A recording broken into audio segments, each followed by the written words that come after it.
السلام عليكم ورحمة الله وبركاته، حبايبنا عاملين ايه؟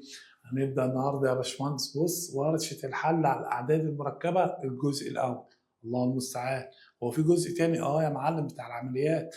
بص يا باشمهندس معايا.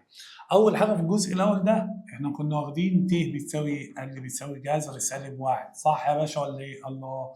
طب وايه تاني؟ قال لي لما ربعتها بقت ت تربيع، وده لما اتربع شلت الجذر بقى -1. طب وبعدين؟ قال لي كمان عرفت ان ت تكعيب بتساوي سالب ت. وعرفت ايه كمان؟ قال لي عرفت ان ت اس 4 بتساوي 1. فسفس. حلو. طيب يا مستر، انا عارف دول ومسجلين في دماغي. افرض الاس عدى الاربعه، يعني بقت الت اس 5 اس 6 اس 7، ولو بالموجب ولو بالسالب، الاس موجب او الاس سالب. الاس ميم لو موجب. وركز معايا. هعمل يا مستر؟ قال لي بص يا عم معلم، هي لعبه بسيطه جميله قوي. هتقسم الاس ده على الاربعه بس كده. بس كده تقسم الاس على الاربعه وتبص على الكسر اللي طلع في الرقم. يعني لو لقيت الكسر 25%، قال لي يبقى الملخص المفيد بيقول ان دي ت. طب لو لقيته 5/10، قال لي يبقى الملخص المفيد بيقول لك ان دي بسالب 1. طب لو لقيته يا معلم 75%، قال لي يبقى الملخص المفيد بيقول لك دي سالب ت. طب لو ما لقيتش كسر في الناتج يا مستر، ما فيش كسر، قسمتها على 4000 ب2 ب3 ب4 ب5 ب10 اي حاجه، تقول لي ما فيش كسر تبقى دي ب1. بس الكلام ده لو الاس موجب. طب لو الاس سالب يا وحش، قال لي لو الت عليها اس سالب، اس ايه؟ سالب، هنقسم على الاربعه برضو. برضو انا عندي مبدأ. هيطلع الكسر سالب 25% او سالب 5/10 او سالب 75%. انا ما ببصش للعدد الصحيح يا جماعه، انا ببص للكسر. مفيش كسر يا مستر. قال لي الموضوع سهل وبسيط. لو دي هتبقى سالب ت، طب لو دي هتبقى زي ما هي -1، يعني دي زي دي. طب لو هنا يا معلم، قال لي دي هتبقى ت، دي هتبقى ايه يا معلم؟ قال لي دي 1، دي ثابته على المبدا زي دي، ودي ثابته على المبدا، لكن دول ما لهمش مبدا. ماشي يا باشمهندس؟ تمام. دول من اهم الحاجات اللي عندي في الجزء الاول. مش بس كده، ايه هو كمان؟ قال لي تساوي عددين مركبين. لو انا قلت يا وحش، لو انا قلت لك ا زائد ب ت ده عدد مركب، صح؟ بيساوي س زائد ص ت ده عدد ايه؟ مركب. ايه اللي يحصل يا مستر؟ قال لي هتشوف الحقيقي هنا يساوي الحقيقي هنا. بنقول ايه يا باشمهندس؟ بنقول حقيقي يساوي حقيقي، صح يا كابتن؟ وتخيلي يا ابو الكباتن يساوي تخيلي يا ابو الكباتن. حلو الكلام. تقول لي طب هو مين هنا حقيقي؟ اقول لك الف. مين هنا حقيقي؟ اقول لك س. تقول لي يبقى الالف بتساوي س. طب مين هنا تخيلي؟ اقول لك الب. طب مين هنا تخيلي؟ تقول لي يبقى ص. يبقى الب بتساوي ايه؟ ص. صعبه اللعبه دي؟ لا، دي لعبه لذيذه وجميله وحشه. طيب، اتنين بقى حاجتين عايز افكرك بيهم. اول ما تلاقي سالب تشيلها وتحط بدلها ت تربيع. امتى؟ قال لي لو السالب دي في حاجتين. ايه هما يا مصر؟ تحت جذر، تحت جذر، او في معادله تربيعيه. معادله تربيعيه يعني انا لقيت السين تربيع تساوي كذا. غير كده بقى اعكس، يعني لو لقيت الت تربيع اشطب عليها واغير اشاره، يعني كاني حطيتها -1. لكن هي حاجتين اللي انا بشيل السالب واحط بداله الت تربيع تحت الجذر وفي المعادله. تعالى كده بس ايه، سمي الله معايا وحش. اهو بص يا عم، بيقول لك جذر -4 تساوي، انا علمتك تعمل ايه في دي؟ قلت لك يا مستر شيل السالب حط بداله ت تربيع، فدي يبقى جذرها 2 ت. في واحد ناصح يقول لك ايه، ما خلاص بقى السالب تحت الجذر عرفته انه ايه؟ تخيلي. اخد جذر عدد واحط جنبه ت. هاخد جذر عدد واحط جنبه ايه؟ ت. يعني انا قلت لك جذر -16، تقول لي جذر 16 4 وحط جنبه ت، بس كده نجمع على طول. يبقى الاجابه بس بتاعت السؤال ده ايه؟ 2 ت. اوعى تقول لي موجب وسالب. علامه الجذر دي يا باشمهندس جذر موجب بس. ماشي؟ حلو. السؤال اللي بعد كده جذر -8. خد جذر ال8 هتطلع معاك على القلم 2 جذر 2 وت تربيع السالب هتحط بداله ت. حلو. يبقى 2 جذر 2 ت، يبقى الاجابه بتاعتي هي وحش. تمام؟ تمام. السؤال اللي بعد كده بيقول لك جذر -7. تقول لي ال7 ليها جذر؟ اقول له لا، سيبها تحت الجذر. والسالب تقول لي هحط بداله بره ت، بس خد بالك الت بتبقى بره الجذر لان هي جوه الجذر اسمها ت تربيع، السالب جوه الجذر اسمه ايه؟ ت تربيع. كاني عملت كده بالظبط يا باشمهندس، جذر سالب 7 يساوي، فرحت شايل دي وحاطط ت تربيع، فانت تسال نفسك سؤال، هي السبعه ليها جذر؟ لا، تبقى جذر 7، بس ت تربيع ليها جذر يا مستر تطلع بره اسمها ت. ماشي؟ يبقى دي هتبقى جذر 7 ايه؟ ت. طيب السؤال اللي بعد كده بيقول لك جذر سالب 2 جذر سالب 2 في جذر سالب 8، ده انت بقيت لعيب في الحته دي. بص يا عم انا مش هلك 3 عشان خاطر هنحط ت تربيع اهو، هشرب على دي واحط ت تربيع، دي هتبقى جذر 2، الاثنين مالهاش جذر، وت تربيع تخرج بره ت. جذر ال 8 هكتبه على الاله يطلع 2 جذر 2، وت تربيع تخرج بره بت. طب لما اضرب دول قال لي دي في دي، جذر 2 في 2 جذر 2 على القلم 4، بس ت في ت بت تربيع. بص بقى المره دي كده انا ما بشتغلش ايه، خلاص خرجت من الجذر ومعيش معادله. الت تربيع بيها وحش، قال لي الت تربيع بسالب 1، تقول لي يبقى لما الاقيها جنب عدد اشطب عليها واغير الاشاره تبقى سالب 4، تبقى هي وحش سالب 4. ممكن كنت اعملها كده على طول سالب 4 وشطبت عليها مثلا، يبقى الاجابه بتاعتي هي وحش. تمام؟ تمام. السؤال اللي بعد كده يا باشمهندس بيقول لك جذر سالب 3 في جذر سالب 27، تقول لي دي جذر 3 بس ايه جنبها ت بره، في هروح اجيب جذر ال 27 على الاقل يطلع 3 جذر 3، السالب دي هتبقى بدلها ت بره الجذر، هضرب ده في ده وحش هتطلع 9، طب هضرب ده في ده وحش ت تربيع، اول ما بلاقي ت تربيع جنب عدد بشطب عليها وغير اشاره، يبقى دي بكام؟ بسالب 9. دور يا وحش على السالب 9 هتلاقيها 1000. تمام؟ تمام. السؤال اللي بعد كده يا وحش جذر سالب 5 في جذر 5 والت بره، تقول لي طب دي هكتب جذر 5 وهتخرج بره السالب بت في جذر 5 ت. اقول لك طيب لما اضرب جذر 5 في جذر 5 تقول لي جذر في روح وتطلع روح، يبقى دي في دي بخمسه، وت في ت هي وحش بت تربيع، تقول لي طب لما بلاقي ت تربيع جنبها اي عدد بشطب عليه وغير اشاره، تبقى دي يا معلم بسالب 5 اهي وحش. عيب عليك. حلو. السؤال اللي بعد كده يا باشمهندس بيقول لي 3 ت في قوسين وسالب 2 ت في قوسين، ده كده معناها مضروبين في بعض، فكأني بقول لك 3 ت في سالب 2 ت. طب انا هضرب الثلاثه في سالب 2 تقول لي سالب 6، طب الت في ت تقول لي بت تربيع، طب الت تربيع بعمل فيها ايه؟ قال لي بشرب عليها وغير اشاره، تقول لي يبقى دي بست. في واحد بقى ايه محافلط قوي يحب الخطوات، يعني بص بمعنى كده سالب 6 في ت تربيع بسالب 1، تقول لي يبقى دي في دي بستة امس. انا بحب اعمل كده. يا سلام اهي يا معلم، ده المحافلط بتاعنا. حلو حلو. بص يا معلم سالب 4 ت في سالب 6 ت، هضرب سالب 4 في سالب 6 تقول لي ب 24 سالب في سالب بموجب 4 في 6 ب 24، وت في ت يا وحش بت تربيع، دي بايه؟ سالب 24. خلاص ده احنا حفظنا اللعبه يا معلم اهي. حلو. طب السؤال اللي بعد كده يا معلم، يا استناني بقى يا معلم، سالب 2 ت بس عليها التربيع، حلو، في سالب 3 ت وعليها تربيع. بص يا وحش وركز معايا، انا هنزل الاس سالب 2 اس 2 في ت اس 2، يبقى انا نزلت الاس ده على دي وعلى دي، انا ماشي معاك تلاتات، في دي هتبقى سالب 3 اس 2 في ت اس 2. ركز كده يا وحش، دي بكام؟ سالب 2 اس 2 ب 4 وسالب 3 اس 2 ب 9. طب بركز معايا وحش، دي لو اتضربت في دي تبقى ت اس 4 بواحد، تقول لي يبقى الليله دي كلها على بعضيها بكام يا وحش؟ ب 36. حلو. ممكن اعملها بطريقه ثانيه يا مصر، ايه؟ سالب 2 عليها تربيع وجنبها ت عليها تربيع، في سالب 3 عليها تربيع وجنبها ت عليها تربيع، دي وحش 4 ت تربيع، في دي جنبها 9 ت تربيع، تقول لي هشطب على دي وغير اشاره تبقى سالب 4، هشطب على دي وغير اشاره تبقى سالب 9، ويبقى ده بده بكام يا وحش؟ ب 36 برضه. طب دي صح ودي صح، يبقى الاجابه هي معلم موجب 6 وايه؟ و30. انا معاك في اي حاجه. حلو. تقول له طب بص هنا بيقول لك ايه؟ انا عايز جذر سالب 4 في جذر سالب 9، تقول لي دي تطلع 2 ت، جذر الاربعه وحط جنبها ت.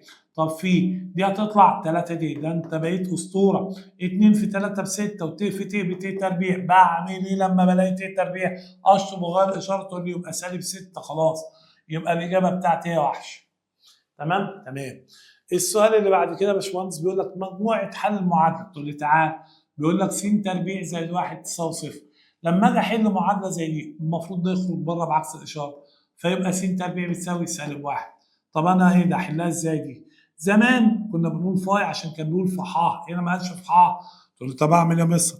قال لي اللي انا قلت لك عليه، تشيل دي وتحط بدلها ت تربيع. -1 تقول لي هاخد الجذر، دي تبقى س دي تبقى ت، بس عشان المعادله لازم احط بقى موجب وايه وسالب. فلما اجي اقول لك يا وحش مجموعه الحل تقول لي ت وسالب ت، اقول لك يبقى الاجابه ج.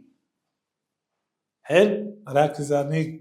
السؤال اللي بعد كده يا باشمهندس بيقول لك مجموعه حل المعادله س تربيع زائد 9 بتساوي 0. في مجموعه الاعداد المركبه هي ايه؟ تقول لي طب اطلع ده بره بعكس الاشاره، يبقى س تربيع بتساوي -9. هعمل ايه؟ هنا بقى هشطب على السالب ده واحط بداله ت تربيع. خد الجذر وحش، تقول لي يبقى دي جذرها س، ودي هتبقى 3 ت، بس في المعادله بنحط موجب وايه وسالب. يبقى مجموعه الحل يا باشمهندس 3 ت وسالب 3 ت. تقول لي الاجابه هي وحش، الاجابه ج. تمام؟ السؤال اللي بعد كده بيقول مجموعة حل المعادلة 9 س تربيع زائد 4 بتساوي 0. طلع دي بره، تبقى 9 س تربيع بتساوي -4. اقسم على التسعة، اقسم على التسعة، فده يغور في داهية مع ده. أقول لك تمام، بس كده؟ لا لسه في حاجة بقى. أشيل السالب وأحط بداله ت تربيع هنا. تقول لي كده بقت الجملة س تربيع بتساوي 4 على 9 ت تربيع. ايه المفروض اعمل ايه؟ المفروض اخد الجذر. لما اجي اخد الجذر هنا اقول له س بتساوي موجب او سالب عشان دي معادله. الاربعه جذرها 2، التسعه جذرها 3، دي جذرها ت. يبقى مجموعه الحل هي نجم 2 على 3 ت وسالب 2 على 3 ت. ندور عليها نلاقيها ايه؟ اهي. قشطه قشطه. تمام. مركز؟ انا مركز. حلو. اي مما ياتي عدد تخيلي. الباي لا يا حبيبي. دي لا ده مش تخيلي ده مركب. طب دي السالب تحت الجذر. تقول لي دي يا مستر دي كده تعتبر جذر 3 ت. الله، طب ما دي ت تربيع. اقول له لا يا حبيبي، ما انا الت تربيع اقدر اكتبها -1 بقت حقيقي. صح يا نجم ولا ايه؟ يبقى دي الوحيده اللي عدد ايه؟ تخيلي. تمام. السؤال اللي بعد كده وحش. بيقول ايه؟ بيقول لك -2 ت أس 3 في -3 ت أس 2. أقول لك على حاجة، أنت ممكن تحسبها على الآلة. -2 أس 3 ب-8 في ت أس 3. بالراحة بالراحة أمشي معاك تلاتات. -3 أس 2 تقول لي على الآلة ب9. بس خد بالك يا شباب، لو عدد سالب هتعمله على الآلة وعليه أس لازم تحطه بين قوسين. لازم تحطه إيه؟ بين قوسين. ودي هتبقى ت تربيع. طب امشي معايا تلاتات. -8 في الت تكعيب حافظينها بايه يا وحش؟ قال لي حافظينها بسالب ت، والتسعه زي ما هي. طب وت تربيع حافظها بايه؟ -1. امشي معايا كده، سالب في سالب في سالب تبقى سالب. 8 في 9 في 1 ب 72، والت الحقيره دي تنزل. يبقى الاجابه بتاعتي -72 ت. اهي يا معلم. حلو. تمام. بص يا وحش، السؤال اللي بعد كده ابسط صوره لت أس 43. تقول لي هقسم الأس ده على الأربعة، هيطلع 10 و75. إن طلع لو الأس موجب وطلعت ب75 تبقى دي سالب ت. تقول لي يا وحش الإجابة بتاعتي. تمام. السؤال اللي بعد كده بيقول لك أبسط صورة للعدد التخيلي ت أس -18. بس هنا الأس سالب عادي، هقسم الأس ده وحش على الأربعة، هيطلع 4. لا 4 ونص بس بالسالب. لو طلع بسالب نص او بموجب نص دي ما بتفرقش، ده بسالب 1. حلو. طالما الكسر بتاعي يبقى انا قسمت الاس على كام يا وحش؟ على 4. تقول لي تمام. السؤال اللي بعد كده بيقول لك ابسط صوره للعدد التخيلي ت اس 4 م زائد 19. دي جنبها الميم دي، الميم دي وحطيتها عشان الخبطك. تقول لي ببساطه طالما جنبيه عدد بيقبل اسمه على الاربعه ملهاش لازمه. اشطب دي يا معلم. يتفضل لي ت اس 19. هقسم الأس ده على 4، لو قسمت على 4 يطلع 4 و75 صح؟ تقول لي دي كسر 75 تبقى سالب ت طالما الأس موجب أهو يا معلم. ماشي يا وحش؟ حلو. السؤال اللي بعد كده بيقول لك أبسط صورة ت أس 8 ن. تقول لي طب إيه دي؟ قال لي إيه؟ مش جنبها عدد بيعمل اسم على 4 أشطب عليها. طب ما تبقاش حاجة، أقول له لا اتبقى صفر. وأي حاجة أس صفر بإيه؟ بواحد. بص الإجابة سهل ممتنع يا شباب، والله سهل ممتنع، عبيطة. حلو. السؤال اللي بعد كده أبسط صورة للعدد 1 على ت أس 15. قال لي إيه رأيك لو رفعت دي فوق تبقى ت أس سالب 15. طب والواحد نزل تحت ملوش لازمة، ما أنا قلبتها. تقول لي هقسم الأس على كام يا باشمهندس؟ هقسم الأس ده على 4. تقول لي لو قسمت ده على 4 يطلع 3 و75 بس بالسالب. لو الكسر سالب 75 قال لي دي تبقى ت طالما بالسالب، يبقى دي ايه؟ ت. تمام يا وحش؟ تمام. السؤال اللي بعد كده بيقول لك ايه؟ 4 س زائد 2 ص ت مالهم يا عم؟ قال لي بيساوي 8 زائد 4 س ت. امال انت عايز ايه؟ بيقول لي عايز س زائد ص. طب انا حطيت لك خط كده وخط كده، مين في الجنب ده هيجي؟ تقول لي 4 س. مين في الجنب ده هيجي؟ تقول لي 8. اقسم على الأربعة يبقى الس ب2. أنا كده جبت لك الس ب2. الس ب2 زائد فاضل أجيب الصاد. تقول لي هنا 2 صاد قصاد الت بتساوي مين هنا قدام الت؟ ال4 س. طب ما أنا لسه جايب، بص ده ال4 س كلها معايا كمان، يعني أنا أقدر أشيل دي 4 س بكام؟ ب8. يعني أنا أقدر أكتب 2 صاد بتساوي 8. هقسم على الاثنين يبقى الصاد بكام يا وحش؟ ب4 اهي. بدل ما اقعد مكان س اشيل ال4 س كلها احط 8. تقول لي يبقى انا كده جبت لك دي ايه؟ الصاد ب4 يبقى س 2 زائد 4 كام؟ 6. تقول لي يبقى الاجابه بتاعتي هي وحش. تمام؟ تمام. السؤال اللي بعد كده بيقول لك ابسط صوره للمقدار 1 زائد ت زائد ت تربيع كل ده اس 100. بالراحه يا عم، هي ت تربيع دي بايه؟ قال لي الت تربيع دي بسالب 1. اقول له لو انا شلت دي وحطيت سالب 1، طب ما الواحد ده يتم مع سالب 1 يتفضل جوه القوس ت. كده كانه بيقول لي انا عايز ت اس 100. اقسم الاس ده على 4 هتلاقيه طلع ب 25 ومفيش كسر. قال لي تبقى بواحد اهي وحش. تمام؟ تمام. السؤال اللي بعد كده وحش، بيقول لك إذا كان س ناقص 3 زائد ص ناقص 5 ت بتساوي 4 ناقص 6 ت. بيقول لك أنا عايز س ص، يعني س في ص.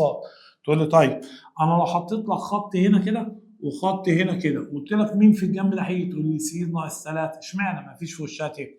طب مين في الجنب ده هيجي؟ تقول لي الأربعة. طلع دي بقى بره يا وحش. تقول لي يبقى الس ب7. طب مين في الجنب ده تخيلي؟ اقول لك ص ناقص 5. مين في الجنب ده تخيلي؟ سالب 6. طب دي تروح بره بعكس الاشاره، اقول لك يبقى الصاد سالب 6 زائد 5 اقول لك سالب 1. طب انا بقول لك انا عايز س في صاد، تقول لي يعني كانك بتقول لي 7 سالب 1 بسالب 7. اقول لك يبقى الاجابه ب. صح ولا ايه؟ حلو. السؤال اللي بعد كده وحش، بيقول لك اذا كان س زائد ص ت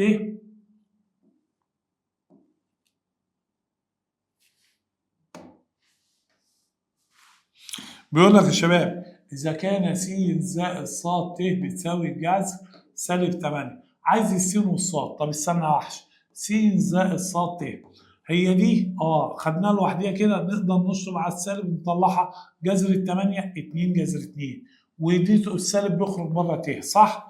طب أنا لو سألتك يا وحش مين هنا هيجي؟ تقول لي س. طب مين هنا هيجي؟ مفيش، ده جنبه ت، يعني كده الحي بصفر. اقول لك طب التخيلي مين هنا؟ تقول لي الصاد. طب مين هنا التخيلي؟ 2 جذر 2. يبقى كده بقول لك انا عايز س وصاد، السين بصفر والصاد ب 2 جذر 2. يبقى الاجابه بتاعتي اهي. تمام؟ تمام. السؤال اللي بعد كده يا نجم بقول لك المعكوس الجمعي للعدد ده. المعكوس الجمعي بغير الاشاره، تقول لي يبقى سالب 4 زائد 7 ت، بس بغير اشاره كله بقى يا وحش.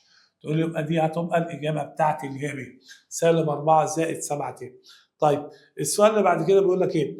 اذا كان س وصاد عددين حقيقيين وكان س زائد ص ت س زائد ص ت بيساوي ت أس 43 زائد 3 جذر سالب 4. يا لا لا، فإن س زائد ص بكام؟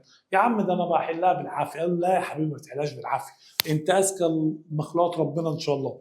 بص يا معلم، أنا هكتب س زائد ص ت تساوي دي عشان ألخصها بقسم الأس ده على كام؟ على 4 هيطلع 10 75 100. تقول لي يبقى دي سالب ت أهي وحش.